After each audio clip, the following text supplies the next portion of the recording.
exclusive. Hey, wewe mudiwa werudo Kid Benz again. Hey, oh sonto pandi cheuke Korea pera mudiwa Nambavanga uchatoka Mudiwa Asipande wa mwenda wona usipo Mudiwa, mudiwa Mudiwa wangu dakufunga njirere Mudiwa, mudiwa wangu Mudiwa wangu chingotoka shipere Mudiwa, mudiwa Mudiwa wangu dakufunga njirere Mudiwa,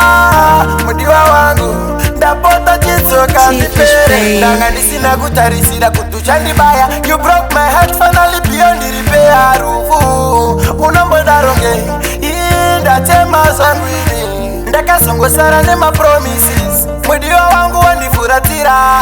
Daijambo funga kutima fanisi Batiri no pudari chinyura suwa Mudiwa werudo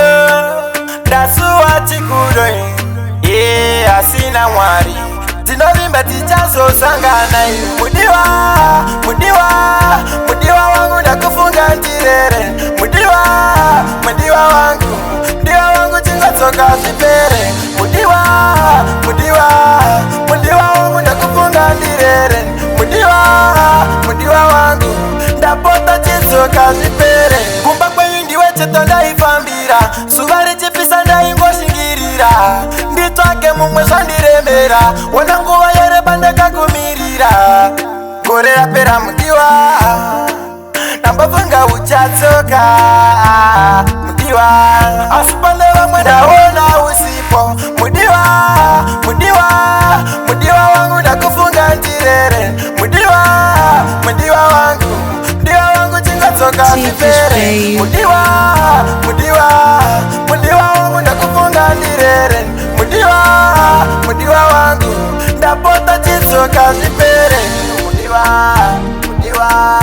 Mudiwa wangu ndakufunga njirere Mudiwa, mudiwa wangu chizoka shipere Mudiwa, mudiwa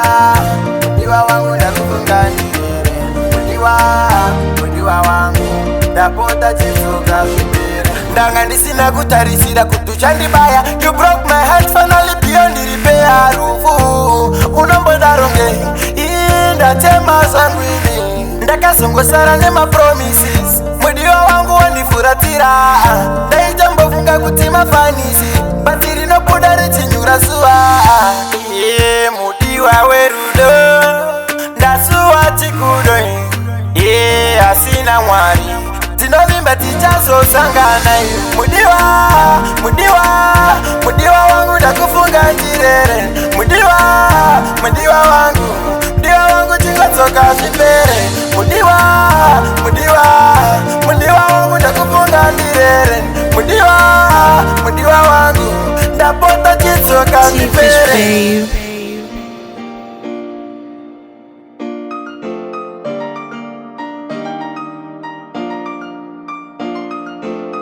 TVR exclusive.